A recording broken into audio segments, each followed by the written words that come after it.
Namaste everyone. I see some familiar faces. I think few people might have attended my talks. Some of you might have read the study material, yoga therapy and Bhagavad Gita study material. So I will assume that you know a few things, few basic things. I will not go into each and everything in detail. I will try to build up on what you may already know. I will not be going into individual verses of the Gita. I will not be taking up individual verses and going into their statements or individual words and dissecting them and giving a commentary. I won't do that.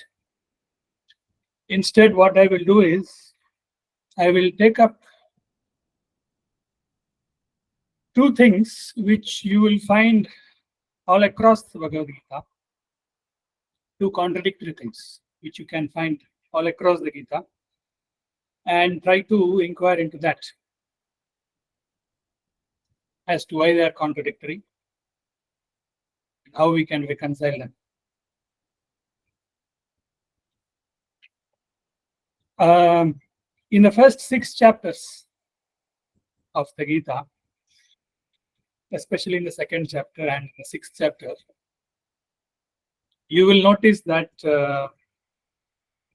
Krishna talks about bringing your attention upon yourself. There are many statements. For example, the most popular one, which comes in the 6th chapter. Do you know the verse? Shanai Shanai Ruparame Buddhyardhati Grahitaya Atma Samstam Manah Kritva Nakinchidati Chintayet. So bring your attention totally upon yourself and don't think about anything else.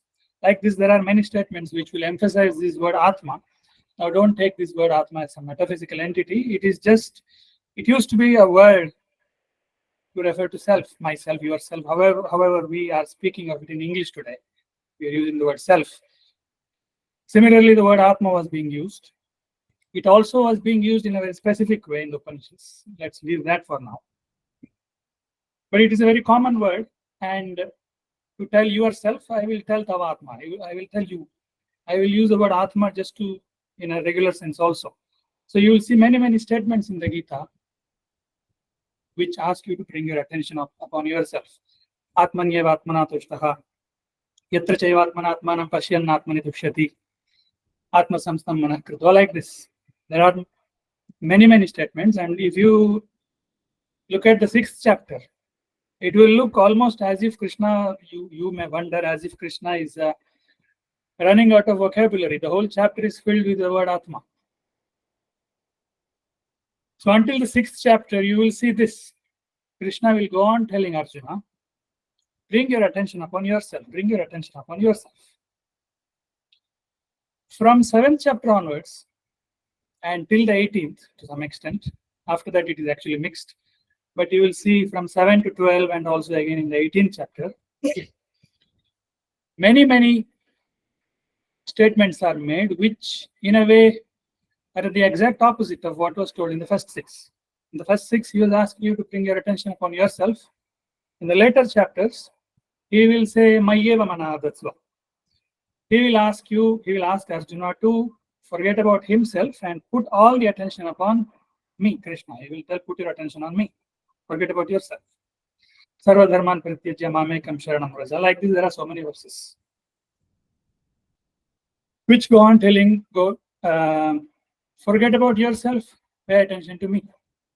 Get absorbed in me. So these are the two things you will see, two opposite things. In the initial part, Krishna asks you to bring your attention upon yourself, and in the later parts, he will ask you to take your attention away from yourself and put it upon something else. So it is a direct contradiction, and we may give a very superficial answer to this. We may say one is Jnana Yoga, another is Bhakti Yoga, and try to solve it with those words. But what I'm trying to point out is, just by saying that it is Jnana Yoga, one is Jnana Yoga, another is Bhakti Yoga, you're not solving the issue. You're not answering the question how these two opposite approaches will lead to the same thing.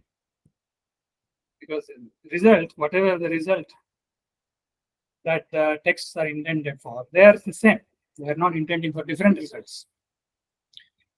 So this question should naturally arise in a seeker unless you start filling up yourself with metaphysical answers and dummy answers, which actually are not satisfactory. You can bring in postulates and just try to do it. Or you can directly jump to statements which you have heard somewhere else saying ultimately everything is one, whether you pay attention to this one or that one, everything is one. You can directly jump to those statements. And those statements are of no consequence to a seeker. If you directly jump to such statements, lofty statements, you will start saying things like, that me, through this me is talking to this me, you will become meme material. I don't know if you understand what I'm referring to. You will become meme material if you start talking about what someone else has said, that everything is one truth, whether you do this or that, everything is me, everything is one. If you directly jump to that, after that statement, what are you going to do? So I will not jump to statements like that just because somebody said something. From the standpoint of the seeker, I went to somebody and asked them, my experience of life is very mediocre. It feels very boring. It feels very dull. I want something to happen. I want something to happen in my life. I don't know what also. And I'm asking that person to give me a solution, asking them to tell me what to do. And initially they tell me, okay, you bring all your attention upon yourself. After 2 days, I go to the same person, they will tell me, no, take all your attention away from yourself. I will obviously be confused. Whether you just call it Jnana Yoga, Bhakti Yoga, or you give some metaphysical answers. Ultimately, I am left confused. I don't know whether to do this or that, and how these two things will lead to the same thing. So I will try to address this particular. This is a very generic thing you find in the Gita. It is not a very specific thing. It is a generic thing. You can find it all over the Gita. So I will try to take this up and try to inquire into it and see how to reconcile this. Now, to reconcile this, the first thing is, whichever approach you are trying to adopt, it is reasonable to say that the result finally has to be the same. So let us see first, what is that result? What is that thing that we are seeking? We are calling ourselves as seekers. I won't even like to use the word spiritual seekers nowadays. We are all seekers. Human beings are seekers. Human beings are innately discontent. You cannot make them content with philosophies. You cannot make them content by giving them morals. You cannot make them content by giving them materialistic pleasures. Sooner or later, it is all going to explode. It is exploding nowadays. With the advent of this industrialization and social media, it's becoming evident. So we cannot suppress human longing. We cannot suppress the seeking spirit that is there innately in human beings by giving them words and philosophies and some answers which don't appeal to their reasoning. So let us look at it now as to what is that result. What is it that human beings are seeking? I won't even bring the word spirituality now. Everybody is seeking. Only when it becomes conscious, you can call it spiritual. Otherwise, even that word is unnecessary. So human beings are seeking. What is it that they're seeking? All human beings must be seeking the same thing. It cannot be different things. They may be trying different things, but they must be seeking something common. So let us very quickly inquire into it. I usually do this as an interactive session, but I think now we cannot do it. If I try to make it interactive, it will become a market. It will be very difficult to regulate the session. Let's see whether we can make it interactive. Now, if you just look around you and look at yourself also, what is it that human beings are trying to do? They are going after many, many things. Simplistically speaking, they are going after pleasures. They seek many kinds of pleasures. They seek many kinds of comforts, conveniences. All these are very obvious. They seek security. That's very obvious. You need your basic survival needs met. That's very obvious. But after survival needs are met, you will not stop. You will still seek something more. Unlike animals, human beings are not satisfied by just surviving. Human beings are not satisfied by just existing. After their stomach is full, after their house and whatever basic needs are done, then they will start seeking something more. So in that, they will seek many things, they will do many things, they will go after pleasure, comfort, conveniences. And if you see some of the other things they do, I'll give a few examples. See, for example, some people pay money, voluntarily pay money and go inside a theater and sit and watch thriller movies. They will watch horror movies. And they're getting afraid inside the theater. They're getting afraid. Are human beings seeking fear? Is fear what they're seeking? It looks like that. That's one. Like that, you will see some other people. Nowadays, this is also increasing. They will go to adventure sports. They will go up the mountain, tie a rope around their waist and jump. Whatever. It's called adventure sports. And they will experience the fear of death. Voluntarily, they're paying money and experiencing fear. They're afraid. It is, you cannot call that simply as happiness. See, why I'm telling this is, whenever we ask this question, what are human beings seeking? People will simply say happiness and they'll be done with it. It is not so simple. Look at all the things human beings are doing. They're not doing, it's not very simple. It cannot be captured by that word happiness alone. So they're going after fear. They're going after thrill. And nowadays, another thing is becoming obvious. See, in the 90s, you remember how the news report used to be, news channel, and the news reporter would be reading something. This happened there. Regardless of how violent the news is, regardless of what it is, they will be just reading, and you will be listening. What is happening now in news rooms? What is happening is every day. What is happening is not even anger, but rage is happening. And people like to watch it. They like to watch people getting angry and fighting, and people watch it. TRP comes and therefore they do it. That's a very obvious example. And with the advent of social media, it is also becoming very clear that people actually like getting angry. They'll go to some random post, read it, watch it, get angry, put a comment there and start fighting with some random fellow who they've never seen in their life. They'll just fight. And they will be all worked up and sweating and whatever. In a way, they're going after anger and irritation. They're going after worry. Or you will see the milder forms of it also.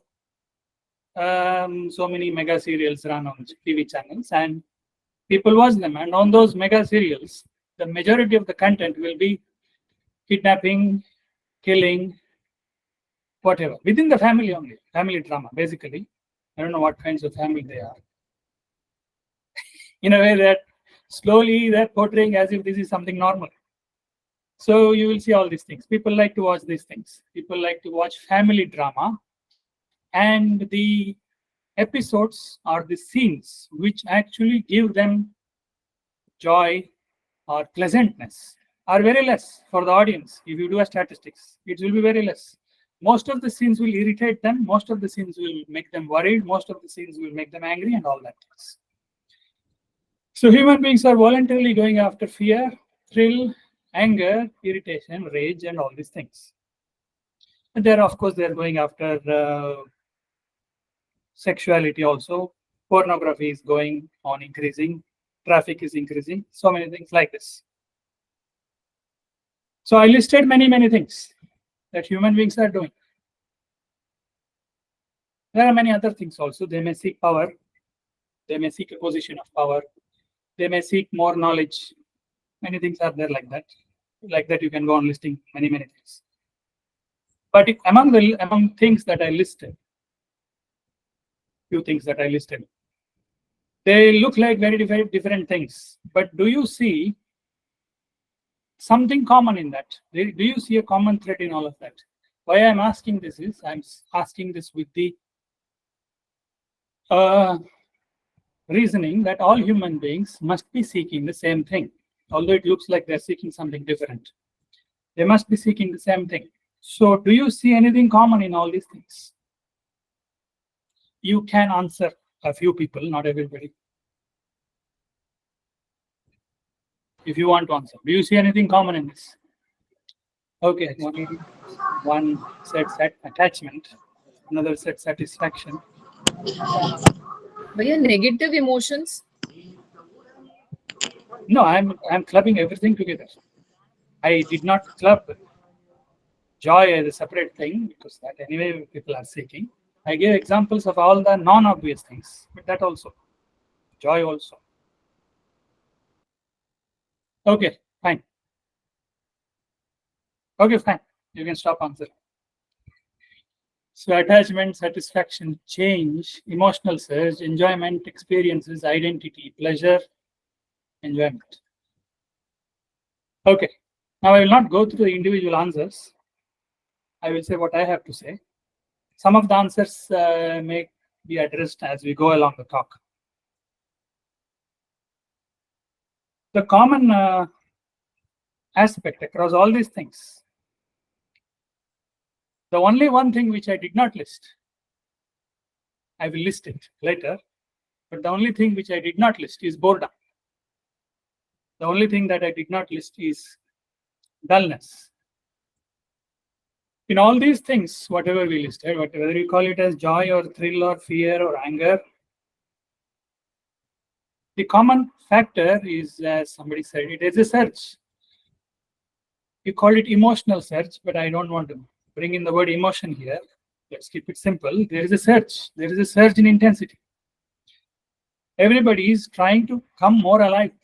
Now you are feeling somewhat aliveness, but it does not feel satisfactory. It feels dull. And you want to somehow increase the voltage. You're trying to increase the voltage of your liveliness. And you're trying to jolt yourself with some external stimulation. You're trying to stimulate yourself and jolt yourself to life. It's basically, if you put it very bluntly, it is like trying to give you an electric shock and trying to come alive.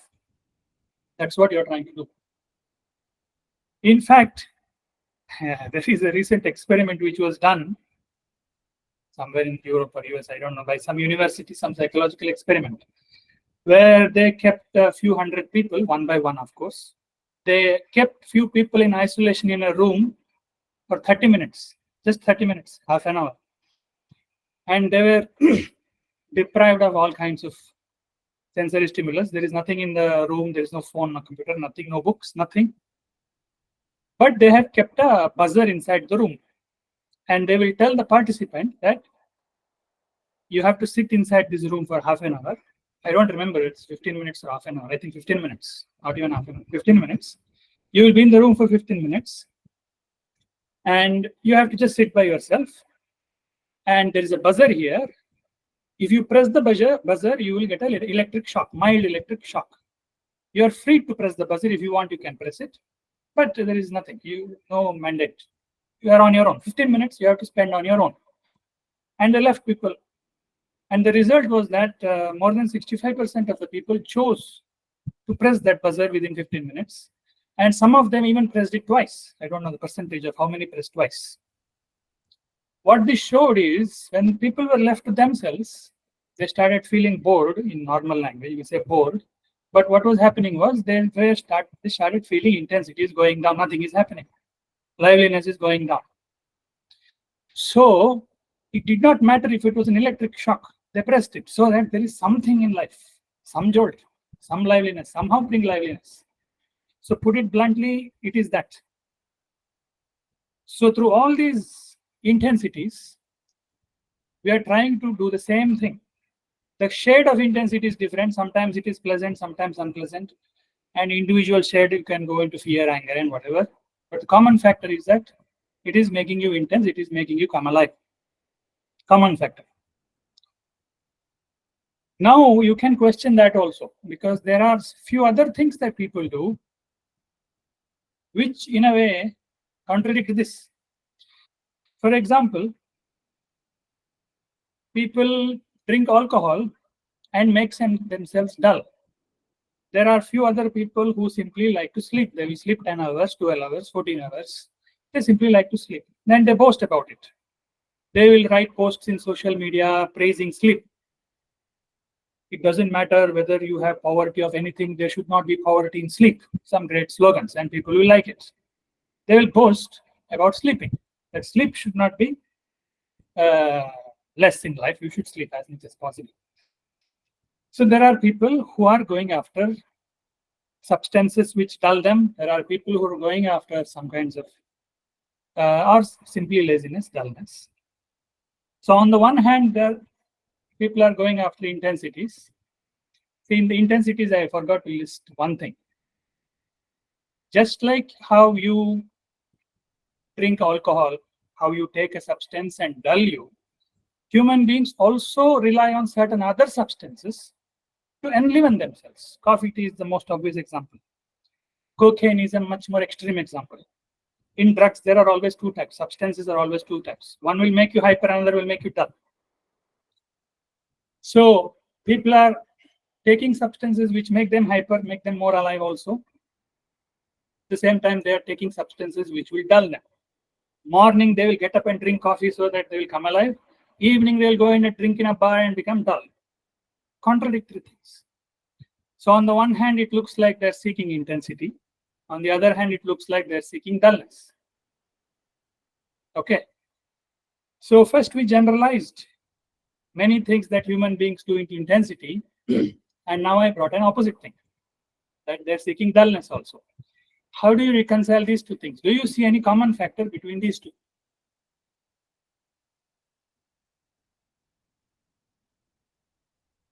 You can answer.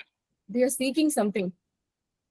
So what is it? I'm saying, I'm trying to reason out what is the common factor you see between extreme intensity and dullness. Why are we going after these two opposite things? I'm saying there must be something common which we are going after. Balance. Change from the usual. Okay. Any other answer? Are they seeking balance? Reaching peak. Okay. Reaching peak. I'm sorry? Reaching a peak. Either it is high or low. Low cannot be called as a peak. Low is low. Low is valley.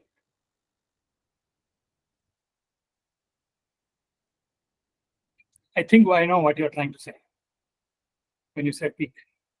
Okay. Now, let's see what is the common thing that happens. Look at your own experiences of what happens to you when there is extreme intensity. When suppose you are deprived of something that you very much like, some pleasure, some sweet, some coffee, something, and you are deprived of it. Suppose you went to an ashram for a retreat 1 week, you couldn't have it. After 1 week, you went back home.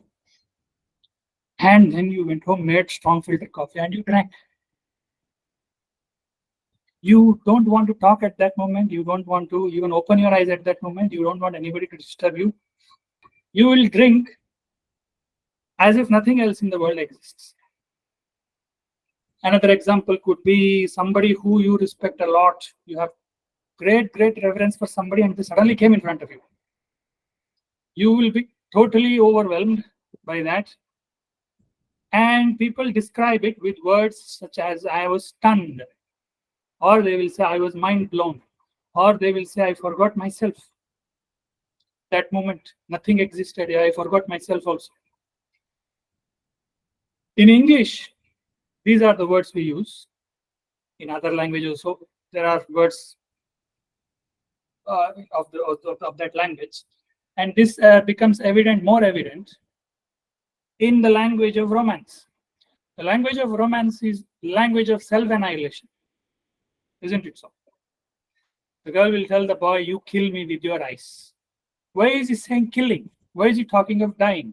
He will say, I am dying in that love. He will say, I am falling in love. Why do people use negative language? Why do people use self-annihilating language? Why do they say mind blown? Or in Sanskrit also, or in all the other Indian languages, we use the word manohara. Whenever something becomes too intense, we say it is manohara. Manohara means something that has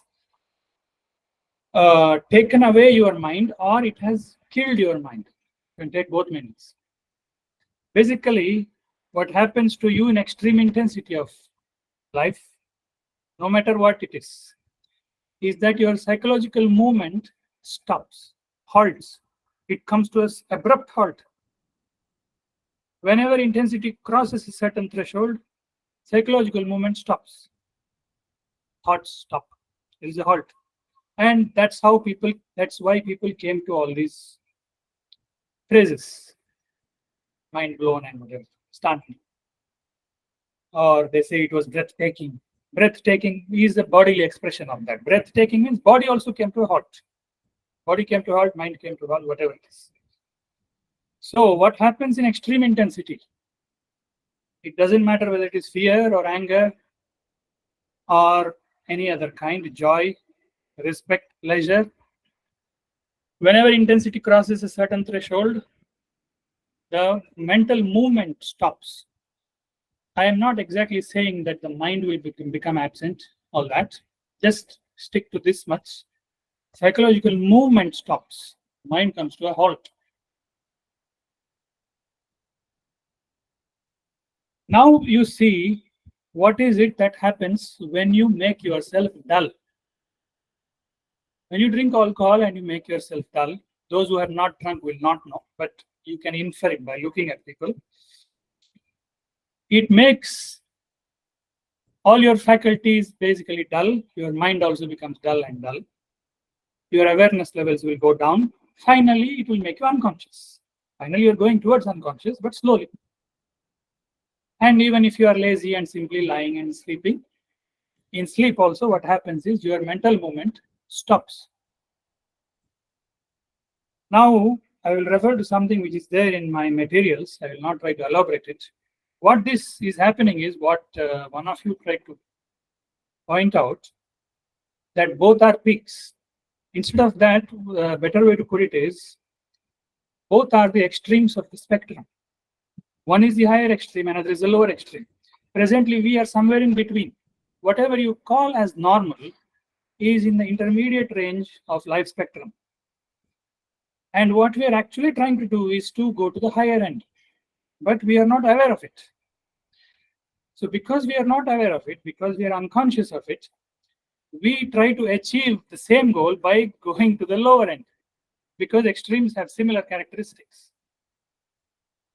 People who have read that Yoga YPH material or Bhagavad Gita material may know this. I will not elaborate this. Extremes always have similar characteristics. This is a very, very fundamental thing you will notice. And what I'm pointing out is actually the most fundamental aspect of life. Your whole life, whatever we call as normal life, is happening in an intermediate range. Whenever we say we are mind blown, we have touched the higher end of the spectrum for some time, but we fall back. And when we become dull and going to sleep, dreams and sleep, we are going towards the lower end. So that these extremes have similar characteristics. This is a spectrum of life. It is life intensity from one end to the other end, from low intensity to high intensity. But mind is functional and available only in an intermediate range. When you are sleeping, there is no mind. When you become mind blown, there is no mind. There is no mental movement.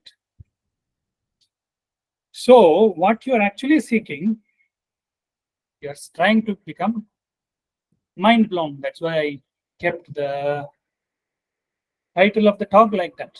Mechanics of becoming mind blown.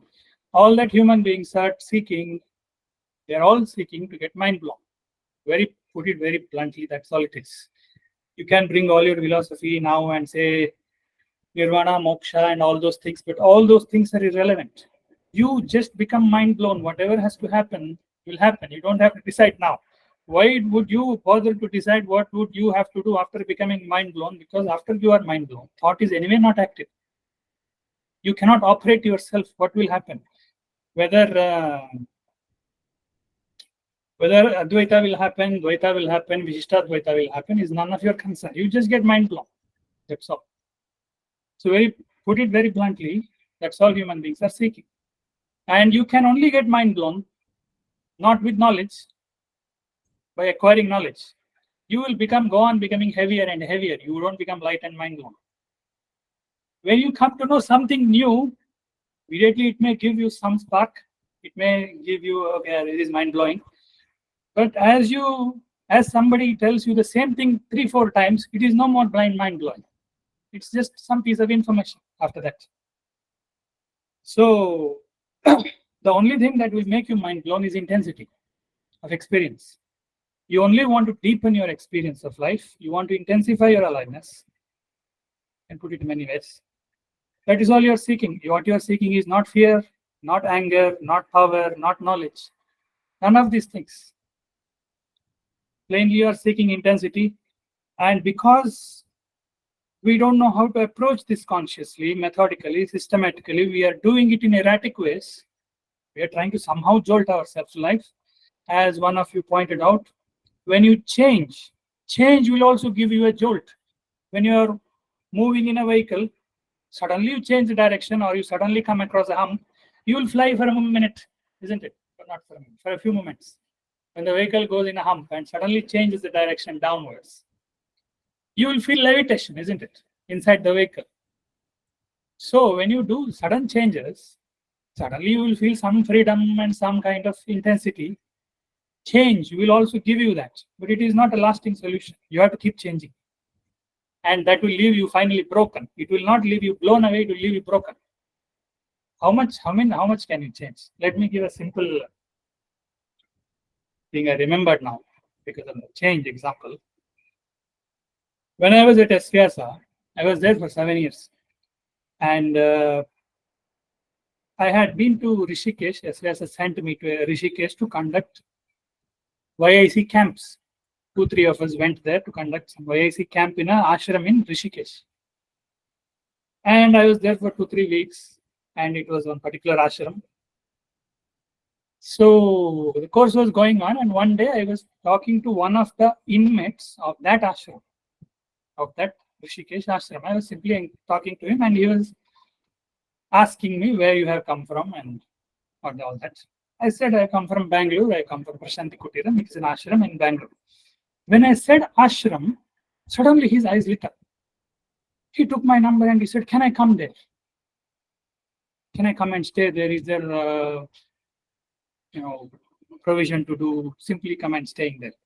I said, yes, you can come. There are many things. You can come for Aragyadham also, or you can come simply also you can visit. Then I asked him, why are you asking? Why do you want to come?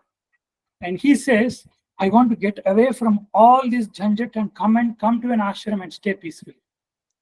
He is in Rishikesh, in an ashram there, in the foothills of Himalayas. And he's saying he wants to come to an ashram in Bangalore with full excitement. He's telling me he really wants to come. I don't know whether he came or not. And it amused me because in Bangalore, everybody is probably dreaming of going to Rishikesh. How nice it will be in Rishikesh, in the foothills of Himalayas, in that ashram. And he's saying he wants to come back to Bangalore. So change will also give you, but wherever you go, finally, your same old patterns will run. You will again do the same things. You will try to jolt yourself to life with erratic things. I will tell you a joke just to convey this point more effectively. A joke which is also as an analogy. So there was a man called Subbu, and he was working in IT, and during lockdown he lost his job. Like many lost their job. And then he tried to do farming, no experience, miserably failed. Then he tried to do some business, again no experience, miserably failed. Then he wanted to do robbery, but didn't have enough courage to do robbery. Then he thought and thought what to do now. Finally, he decided, okay, let me do begging. Let me become a beggar.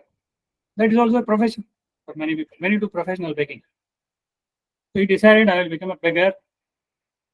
And he chose a particular temple as his base. And he started begging. Very soon he became a very successful beggar. Very nice income. But for his bad luck, the temple started becoming more famous. And as the temple became more famous, it started attracting more and more beggars. So he got a lot of competition and his income dropped. Now, he was worried about it. He thought, let me see for a few more days. And the situation went on worsening. Finally, he decided I have to do something about it. He went to the nearby shop and bought a lottery ticket. The shopkeeper recognized him and he said, are you not the beggar from that temple? Subbu said, yes. Shopkeeper asked, why are you buying lottery? You're trying to become rich. He said, yes, there's a lot of competition now. Can't even beg there peacefully. So I wanted to try my luck with lottery. So the shopkeeper said, okay, good. So what are you planning to do if you win the lottery? What are you trying to do with that? What are you planning to do with that money? Subbu said, I will build a brand new temple. Shopkeeper was surprised. That's a very noble thing. Being a beggar, you're thinking of building a temple with the money you get. That's very noble of you. Okay, after building the temple, then next, what are you planning to do? He says, in that temple, no one else will be allowed to beg. I will beg there alone. No competition. Why I gave this joke, analogy, is that just like that, we go on changing the external atmosphere of our life. We do many, many things. We'll go on doing many changes. We'll go after various kinds of intensities, various kinds of external jolts. Our external ambience of life goes on improving, changing. But if you look at yourself keenly, your depth of your experience, I am not talking of that word experience in terms of accumulation of experience, not work experience, not that kind of experience. I'm talking about your depth of experience now. How deeply are you experiencing life at this moment?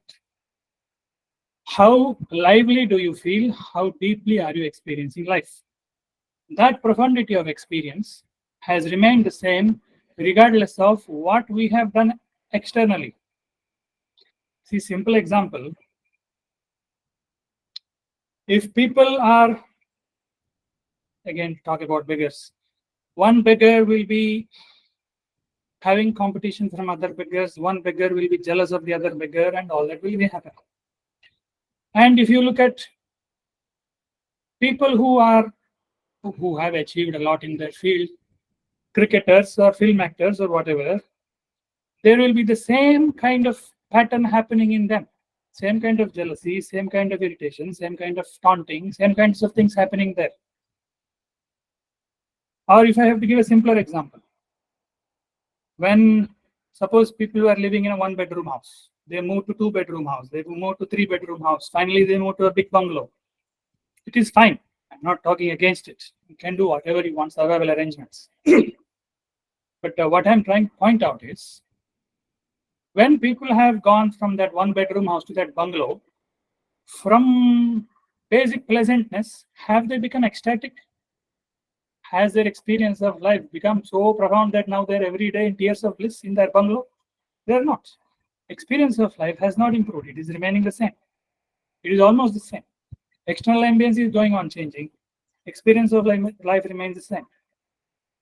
So because our pursuit is happening unconsciously, there are many problems.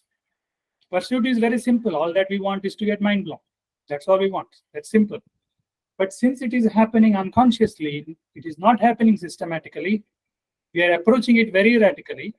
There are various problems happening.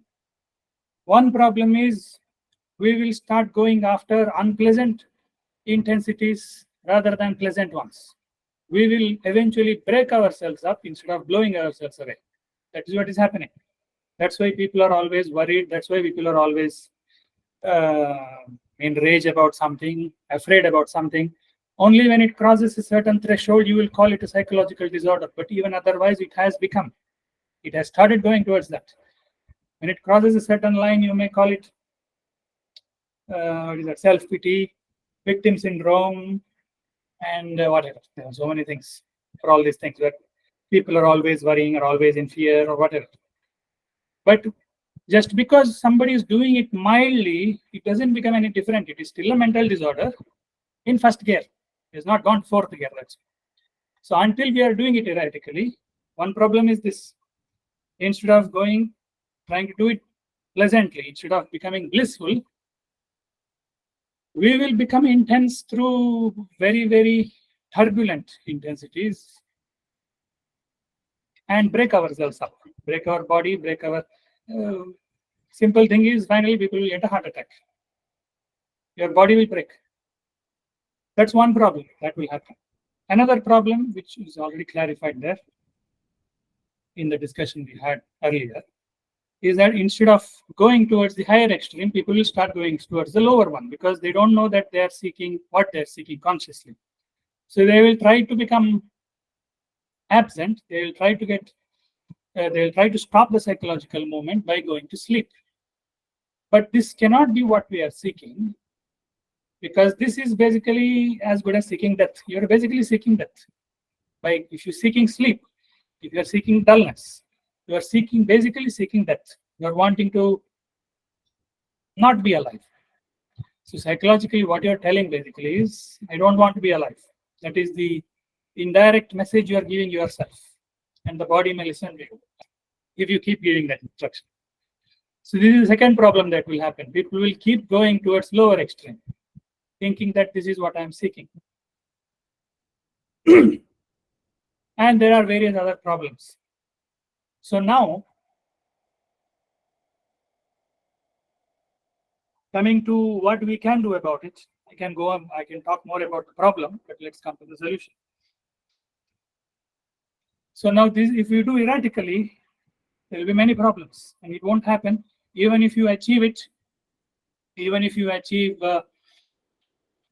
some kind of mind-blowing intensity, you won't remain there. You will again fall back very quickly. You will go to a movie only in the climax for a few seconds, you are very thrilled and your mind blown. If you go to a cricket match, only for that few moments, you'll be nail biting and whatever. And it is dependency. You won't be able to reproduce it by yourself. Now you have to go on repeating that external jolt. So now, what is it that we can, when you do it consciously, when you want to be consciously mind blown, we can call it spiritual seeking. And this can be done in various ways. It can be done in various ways. I cannot touch upon all of those in this talk. I will only touch upon those two which correspond to what we discussed with respect to Bhagavad Gita. And both of these are psychological approaches. You can intensify your experience of life. You can come more alive through many, many ways. You can come to it through physical means also. You can come to it in many ways.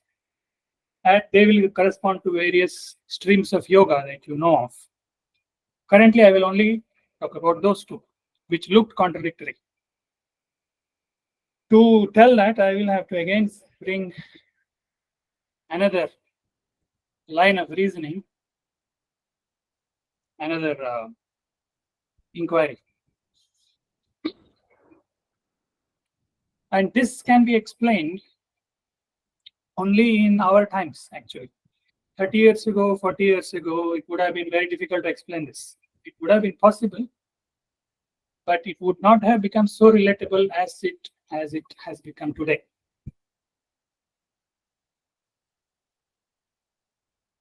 If you want to become mind blown, and if you want to approach this whole process systematically through your psychological faculty, how can I employ my psychological faculty and become mind blown? For that, you will have to understand the mechanics of what you call as psychology. Mind. What is the basis of this? What is its root? What is its foundation? Only if you know its foundation, only if you know where its master switch is, then you can switch it off consciously. Otherwise, you won't be able to. Otherwise, it will keep running. Only if you know what its foundation is, where its master switch is, that means you can halt psychological movement consciously. Otherwise, you will not be able to. So you have to look at the basis of what you call as thought, what you call as psychological framework. I will skip. I can come to it very, very slowly and much more robust manner, but I will do it quickly. I just have 15 more minutes. 15 or is it till? It's till 8:15, is it? So I have half an hour. Okay. Excuse me, sir. It's till 8 o'clock. You can have the main talk, and 15 more minutes is for question and answer. Okay. But if you want to extend, Okay. We'll see. yeah, okay. No, I don't want to extend it. So I will come to the answer quickly. It may not hit you so deeply because I'm doing it quickly. If I make the statement that psychological framework is a framework of data, can I start from that statement? Do you understand that? Just like computer is a system of data, it's a framework of data. Internet is a framework of data. It's all data flowing from one point to another, processing of data, storing of data, processing of data. Your mind also is basically a framework of data. Storing of data, processing of data, reproducing it. Is that clear? Now, if we say mind is a framework of data, you will have to understand what do you mean by data. In Western philosophy, they have come to it. They have defined data in many ways. One of the definitions of data is a difference which makes a difference. Now, before coming to that, see, when we say data, another word for data is memory. You say memory. Data means memory, storage. We use the word memory so casually, but if you look at the word memory, to store something, information, store something as information, how do you store information? What do you mean by storing? Because it cannot be like, say, if you have some glass container and you fill water with it, that you understand. There is empty space in the glass and you filled it with water, you understand that. But when you say data, storing of data, is it like that? Is it some content coming and pouring into an empty space? What is data? What do you mean by storing data? What do you mean by, first of all, what do you mean by producing data? How do you produce data? How do you produce information? What produces data? Now, simple example. If there is in the olden days, they didn't have chips or anything, so they registered their data on stone tablets. Yes, they have a plain stone surface. If the surface of the stone is plain, uniform, there is no data. The moment you make ups and downs in it, there is immediately data. You follow this? You can make picture, you can make script or whatever. What you understand from the script is all later. But first, to produce data, you have to create a difference on that stone surface. If the surface is uniform, there is no data. To create data, you have to create a difference. So data means difference. Memory means you have created differences. This is another simple example. Now you are looking at me, you see there is some background, some color. And you see that my face color and this, there's a contrast. If my face color, okay, no, sorry, that bad example. If this was of the same color as my skin, you won't be able to see me clearly because it will not produce sufficient data. When color of my face and this curtain is same, it will not produce sufficient data. It will look uniform, as if there is nothing there. In the computer also, if you make in your Word document, you have a white background, in that you have black script. If you make the color of the font also white, it is as good as there is nothing.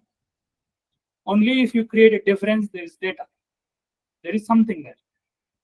The more difference you create, more data there is. So this is the foundation of data. Without a difference, data cannot come to be. Now, I am not talking about all the superficial differences. All the superficial differences are there. So many differences have come up. Now, before going to mind, let's understand this with computer. That's why I said today we can understand this, because the language of computer and internet is everybody understands now. Computer functions on bits. The entire world of computer, we say it is a framework of data, and that data is rooted in bits. It is all based on 0 and 1. They have basically created just one difference, fundamental difference of 0 and 1. They call it bit states. And then now you can permute it infinite ways and make it a whole world. The entire computer world, the internet and whatever it is, the entire data infrastructure that we have come up with, it just is based on one difference which has been created, 0 and 1.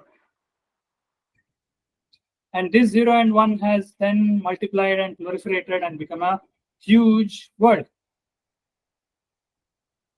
So with computer, that's what we have done, because we knew there has to be a difference. So we started with one difference, and then it became multitude differences. Now, if you understand this, what this means is, if you remove this difference, if you take away this difference among this, either of these two, 0 and 1, if you just hold on to one of them strongly and ignore the other completely, suppose I held on to only 1 and I ignored 0. If I just held on to 1 and ignored 0 completely, the whole computer system will hang. It cannot function without 2 bits. Same thing with the other. If you hold on to only 0 and ignore 1, again the computer system can't function. You need a fundamental difference. If you don't come up with that difference, data is not. If data is not, the entire system is not. So this is the master plug. If you pull this plug, a system of data cannot exist. Now apply the same thing to the mind, psychological framework. Psychological framework is a framework of data. What is that fundamental difference? Of course, you see, mind also is functioning in many, many kinds of, lots of data are there, color, sounds, videos, audio, whatever. So many differences, so many different elements are there, contrasting elements. Now, what is the root difference which the whole psychological framework is based on? Before coming to that question, I'll tell one more point to make the point more clear. Whatever I was telling about data, that only with differences data arises, that is how brain also functions. That is known in neuroscience. How you recognize light, how you process light when you looked at something, how you look, suppose you looked at the color red. Red, some kind of waves hit your eyes and it became some kind of data in the brain. How that data pertaining to redness gets processed is always in contrast to what it is not. That's how your brain functions. Your brain functions red, the data of red, as not blue, not green, not sound, not touch. Brain always processes this data in contrast, because data means contrast. Otherwise, there is no data. So the richer the contrast, richer the data. So even now, when you're looking at this screen, when you're looking, your brain is processing that data in contrast to the other data which you already have, in contrast to the memories. You recognize red only in contrast to what it is not. I'm not talking about the word red. I'm telling the processing of the color red itself. So the brain is also functioning relatively. The very functioning of the neurons is like that. So if the brain is functioning like that, if the human mind is functioning in differences, in contrasts. So now bringing the computer analogy, what is that root difference in which your human mind is functioning? What is like 0 and 1 is there in computer, which gave rise to the whole world of computer? What is that fundamental difference which gave rise to the whole psychological framework? I will again answer this quickly. You can see superficially, you can see multitude of differences. But if you generalize and generalize and generalize, if you generalize the data, if you go on putting various types of psychological content into various kinds of buckets. Okay, people are there, animals are there, objects are there, like this, categories. You make categories, generalize them and put them to buckets, then generalize them further, living beings, animate beings, inanimate beings, like this. If you generalize like this, eventually you will come to two boxes which cannot be merged anymore. Till then you can generalize and merge. You can put animals and human beings into the same bucket, saying all are living beings, something common, and generalize. Like this, you can go on generalizing. But eventually you will be left with two things, which you will no more be able to generalize. Those two things are, I will tell it quickly. One is me, the other is which is not me. You will no more be able to generalize this. Your whole psychological framework is founded on these two entities. Traditionally, they called it as Jiva and Jagat, me and the world. What is me and what is not me? If these two don't exist, there cannot be a psychological movement. These two are necessary. Even in your dreams, there has to be you and then something else. Both these have to be there together, only then there is a whole psychological movement happening. So if you know this, if you understand this, immediately it becomes clear as to how to stop this voluntarily, how to switch it off voluntarily. If you, these two entities, me and not me, or me and that, however you want to call it, they always exist in conjunction. They don't have independent existence. If I give a very superficial example, when you look at yourself in the mirror, you are not looking at yourself in the mirror to pay attention to yourself. You are paying attention to yourself because the world will pay attention to you, isn't it? You are not looking at the mirror to completely look at yourself. The world is there looming in the background. Similarly, suppose there is somebody who you respect a lot and you are getting overwhelmed by them and you run after them and whatever. There is somebody who is capturing your attention. But when somebody captures your attention, you run behind them so that finally they will look at you. See, none of the things that we do in our day-to-day life, which we are trying to do erratically, none of the things that we do, never do we bring our attention totally upon ourselves, nor do we bring our attention totally upon somebody else or something else. It is always happening in a mixed fashion. And as long as it is happening in this mixed fashion, you will not be mind blown. The mind will keep functioning. Intensity will happen, but mind will keep functioning and it will keep breaking you. Intensity will keep breaking you, it will not blow you away. So the simple understanding is this. If you bring all your attention upon yourself, what you call as me, there is a me thought, I thought. Not me as a person, not me as something, just the thought of me. If you are able to bring your attention entirely on that me thought can also not sustain without something else held in contrast. It will also vanish and something will happen. And I'm telling this to you not because I read this in a book. I know this. I know this experientially. This is what is called a self-inquiry. Self-inquiry means you bring all your attention upon self, on your thought of me. Bring all your attention on the me thoughts. If you deny to hold anything in contrast, even your body, even your personality, anything, and just hold on to that core me thought, it will start trembling and vanish. This is the path of self-inquiry, and that's why Krishna asks you to bring all your attention upon yourself. That's one. Now, contrasting thing also can be done very easily. If you take all your attention away from the me thought and get overpowered by something else, overwhelmed by something else, then also the same thing will happen. That can also not remain without the me thought held in contrast. Even that will vanish. This is the path of Bhakti Yoga. Path of Bhakti Yoga basically is only this much. You have to hold something which is too immense, which you realize is too immense, which you are not able to grasp. You realize this I cannot understand.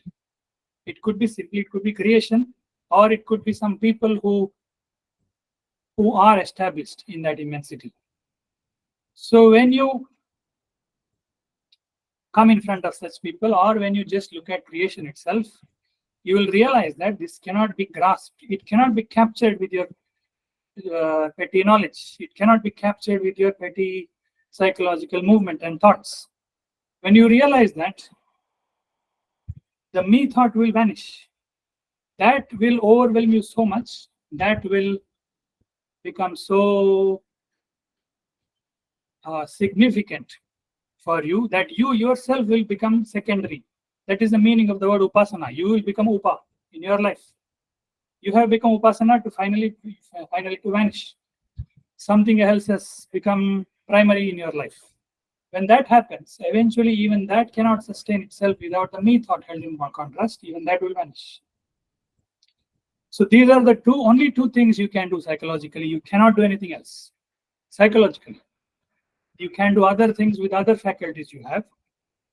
But if you understand the psychological framework, this is what mind is. Mind is framework of data. It is rooted in difference. And difference means two fundamental entities. Though they cannot exist by themselves, they always exist in mutual relativity. And if you hold on to only one of them, the other also will vanish, and this also will vanish. The mental play will be outplayed. This is how consciously you can do it. That's what we call as Jnana Yoga and Bhakti Yoga. Either bring all your attention on yourself or take all your attention away from yourself. Now, if you want, now I'll end here. If you want more details, it is there in my book. It is addressed in much more detailed way. And so many other questions which may come in between are also addressed, like how people are talking about attachment and so many things you said, identity, pleasure, balance. All these words you used, it actually needs some clarification. Now I will not do it. I don't have time. So all these things which I explained, which I tried to cover in this talk, is there in my book. Some of you might have already read it, I'm not sure, because I think it came to you through some of the faculties of SVYASA. Has anybody read it already? I got thumbs up. Okay, so if you want to understand this in detail, you can read from my book. E-book is also available. Print is also available. This is the book. It's available on Amazon. So if you have any questions, you can ask. Mostly I will tell you read the book. If I can answer quickly, I will answer.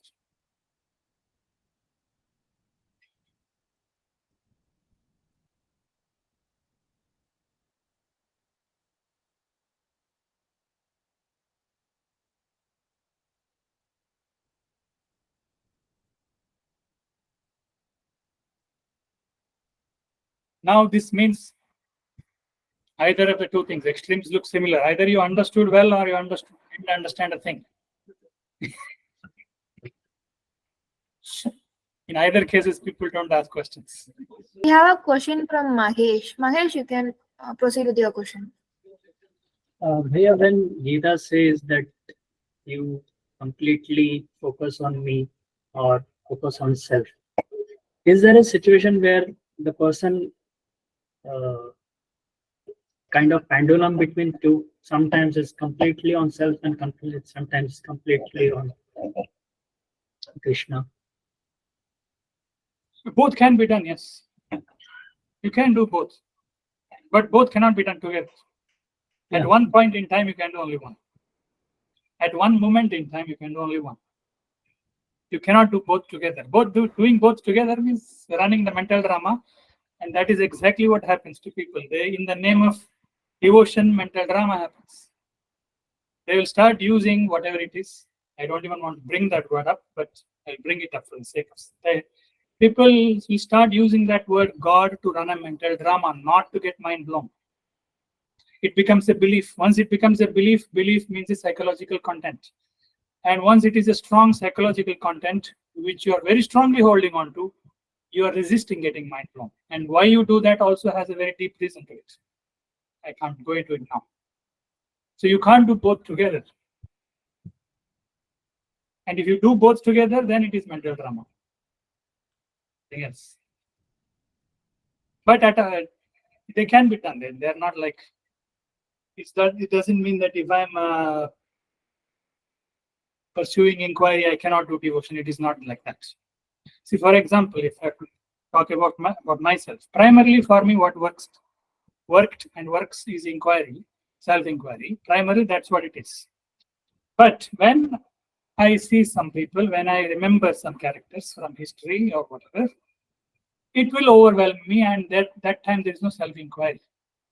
Both these elements are there in human beings. It's not that one is totally absent. Both are there in human beings. But according to our temperament, one of them will be dominant.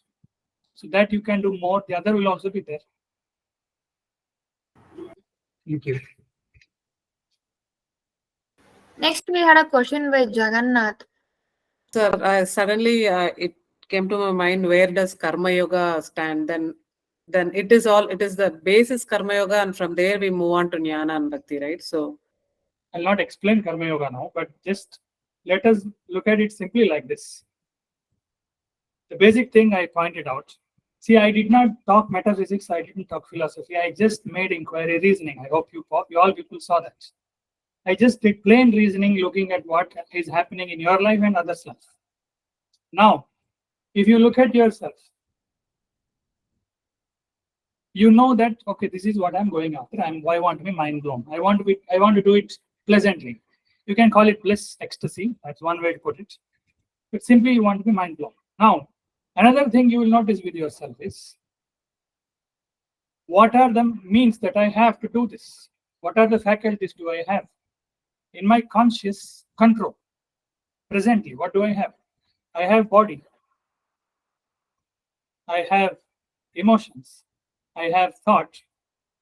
And there is one more, which is not presently totally in our conscious control, but if you do a little yoga sadhana, by yoga sadhana I mean Kriya Yoga sadhana, asana pranayama kriya. If you do that, you will see there is something else also which can be worked upon, which we call as prana. Your prana also you can work upon. These are the only 4 things we have, nothing else.